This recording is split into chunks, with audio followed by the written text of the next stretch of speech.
Hello everyone, मैं इस video में यूपीपीसीएल TG2 एग्ज़ाम 2023 के लिए आप सभी को पता है यूपीपीसीएल TG2 की एग्ज़ाम डेट आ गई है। नवंबर महीने में आपका एग्ज़ाम होगा। आप सभी तैयारी में लग गए होंगे। हिंदी सब्जेक्ट से इंपॉर्टेंट क्वेश्चन कराने वाला हूँ इस वीडियो में, तो आप वीडियो को एंड तक देखें। प्रैक्टिस सेट 3 है। सभी क्वेश्चन प्रीवियस ईयर पेपर में पूछे गए हैं, लेकिन ये 20 क्वेश्चन ओनली सिलेक्टिव क्वेश्चन है जो परीक्षा के लिए इम्पोर्टेंट हैं। तो आप सभी वीडियो को एंड तक देखें। आपने चैनल को सब्सक्राइब नहीं किया तो प्लीज़ कर लीजिएगा और वीडियो को लाइक कर दीजिएगा। पहला क्वेश्चन है, आम के आम गुठलियों के दाम का अर्थ क्या है। इम्पोर्टेंट क्वेश्चन है और ये लोकोक्तियों से संबंधित क्वेश्चन है। तो राइट आंसर बताएंगे। इसका राइट आंसर क्या है? तो इसका राइट आंसर है दोहरा लाभ होना। तो सी ऑप्शन इसका करेक्ट आंसर होगा, ध्यान रखेंगे। दूसरे क्वेश्चन का आंसर बताएंगे, जानने की इच्छा रखने वाला को क्या कहते हैं। जो जानने की इच्छा रखता है उसे क्या कहते हैं? तो उसे कहते हैं जिज्ञासु।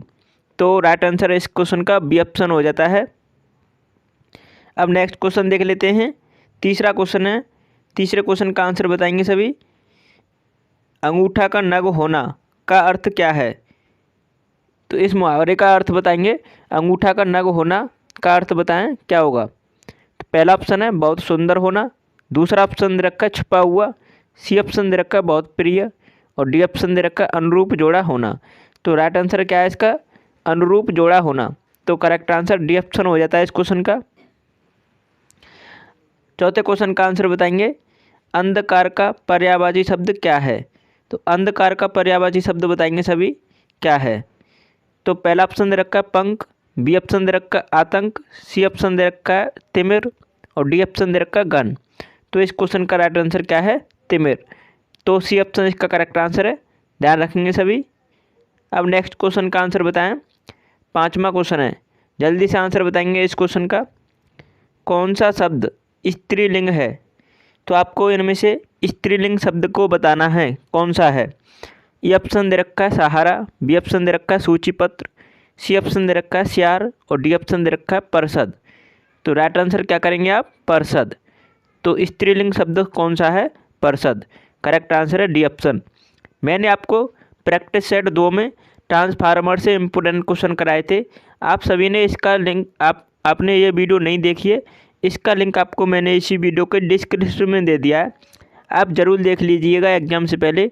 मैंने उसमें ट्रांसफार्मर से संबंधित सिलेक्टिव क्वेश्चन कराए थे जो आपकी परीक्षा के लिए अति इम्पोर्टेंट हैं। अब नेक्स्ट क्वेश्चन देख लेते हैं। छठवें क्वेश्चन का आंसर बताएं सभी। निम्न में से जातिवाचक शब्द कौन सा है। तो आपको करेक्ट आंसर बताना है जातिवाचक शब्द कौन सा है। पहला ऑप्शन दे रखा लड़का। बी ऑप्शन दे रखा सेना। C option Shyam. और डी ऑप्शन है दुख। तो राइट आंसर क्या करेंगे आप? लड़का। लड़का एक जातिवाचक शब्द है, तो ई ऑप्शन इसका करेक्ट आंसर लगाएंगे। अगले क्वेश्चन का आंसर बताएंगे। सातवां क्वेश्चन है। तो यहाँ पे सातवें क्वेश्चन का आंसर बताएं, लिंग की दृष्टि से दही क्या है। तो आपको बताना है जो दही शब्द है वो क्या है, तो आपको बताना है। तो इसका राइट आंसर क्या लगाएंगे? दही एक पुल्लिंग है। तो बहुत से स्टूडेंट इसे गलत करके आएंगे और ये परीक्षा में पूछा गया है आपकी। तो ये दही शब्द पुल्लिंग शब्द है, तो राइट आंसर लगाएंगे बी ऑप्शन। बहुत से स्टूडेंट स्त्रीलिंग लगा देते हैं, इसे स्त्रीलिंग नहीं लगाएंगे, ठीक है। तो इसका राइट आंसर है बी ऑप्शन।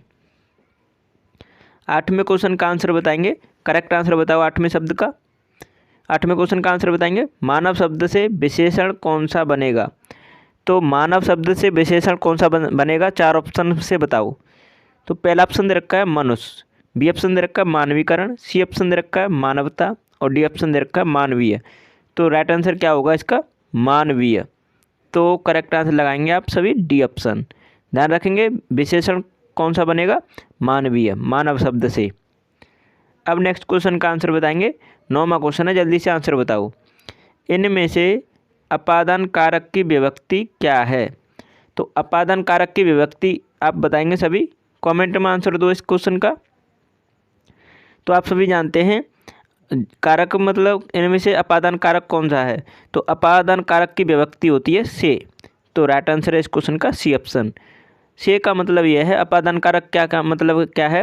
जैसे पेड़ से पत्ते गिरते हैं, तो मतलब कोई चीज़ किसी पहले से जुड़ी हुई चीज़ से अलग होना। मतलब जैसे कि मतलब कैसे लगाएंगे कि गोमुख से गंगा निकलती है तो वहाँ से मतलब पानी अलग हो रहा है, तो इसका मतलब अपादान कारक है। जैसे पेड़ से पत्ते गिरते हैं तो पेड़ से पत्ते अलग हो रहे हैं, तो इसका मतलब ये अपादान कारक को प्रेजेंट करता है। ध्यान रखेंगे, सी ऑप्शन इसका राइट आंसर है। कोई चीज़ किसी से अलग होना वही आपका अपादान कारक है। तो जैसे कि कर्ता ने, तो अगर कर्ता होता यहाँ कर्ता कारक होता तो ने लगाते, ठीक है। कर्ता ने कर्म को, अगर कर्म कारक होता तो को लगाते, ठीक है। कर्ता ने कर्म को करण से, अपादान, इस तरह आप ध्यान देंगे तो से इसका अपादान कारक है, ठीक है। 10वें क्वेश्चन का आंसर बताएं। आँख का पर्यायवाची शब्द कौन सा है नहीं है? तो आँख का पर्यायवाची शब्द कौन सा नहीं है? तो पहले तो आपको यह पता होना चाहिए आँख के पर्यायवाची शब्द कौन कौन से हैं इनमें से। तो इसमें ध्यान देने वाली बात क्या है कि नहीं शब्द को भूल जाते हैं स्टूडेंट, क्या ढूंढते हैं वो कौन सा है। तो जल्दी से पहले ऑप्शन को टिक कर देंगे, क्योंकि उन्हें पता है चक्षु आँख का पर्यायवाची होता है, या उनको नहीं पता है तो लोचन पर क्लिक कर देंगे, क्योंकि लोचन आँख का पर्यायवाची होता है। अच्छी पे कर देंगे। तो इसका मतलब आप इसे ध्यान से पढ़ें।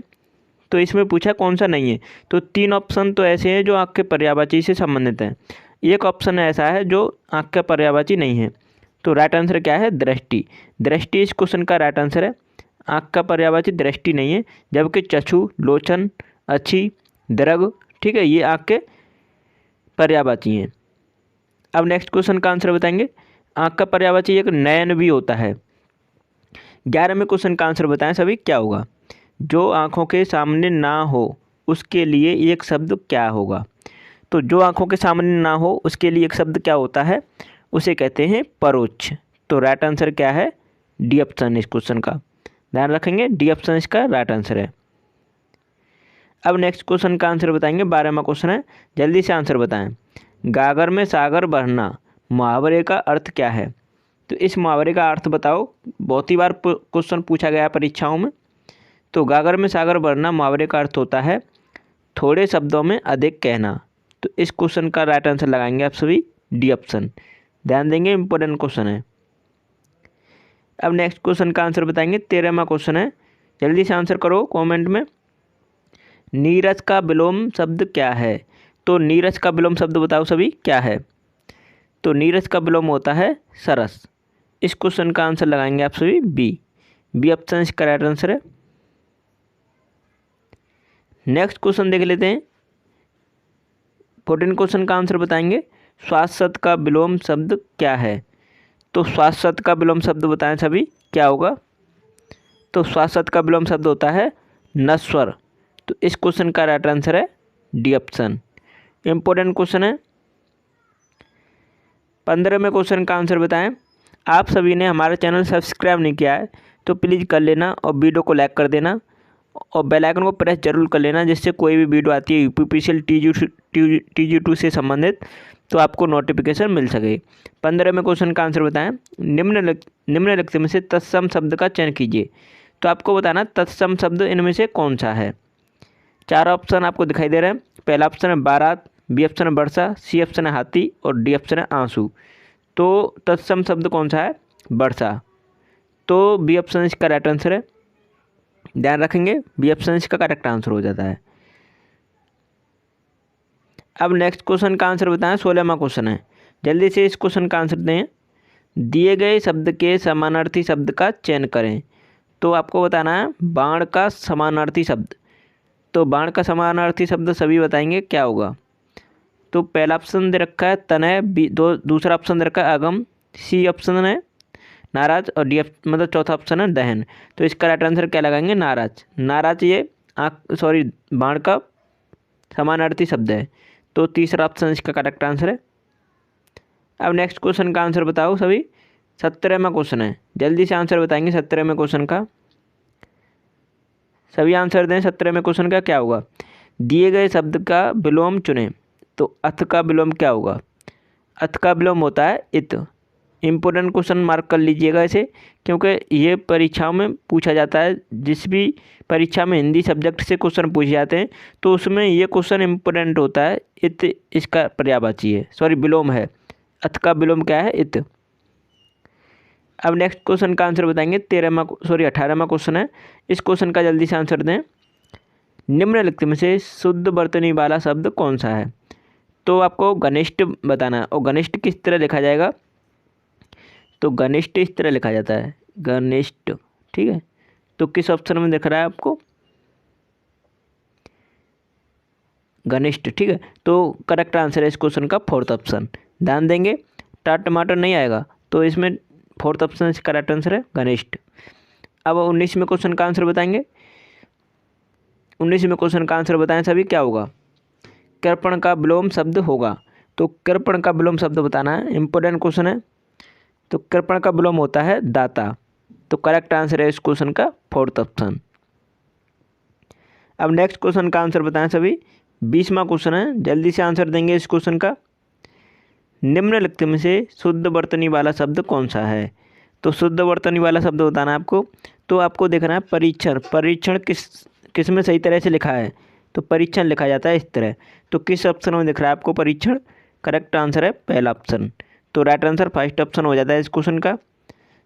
तो आशा करता हूँ आपने वीडियो पूरी देखी होगी। अगर आपने चैनल को सब्सक्राइब नहीं किया है तो कर लीजिएगा और वीडियो को लाइक कर दीजिएगा। आपने हमारी 2 वीडियो इससे पहले नहीं देखी हैं, जो कि पहला और दूसरा प्रैक्टिस सेट आपने नहीं देखा है, तो इसका लिंक आपको मैंने इसी वीडियो के डिस्क्रिप्शन में दे दिया है। आप ज़रूर चेक कीजिएगा और देखिएगा। चलिए वीडियो को यहीं समाप्त करते हैं। Thanks for watching my video.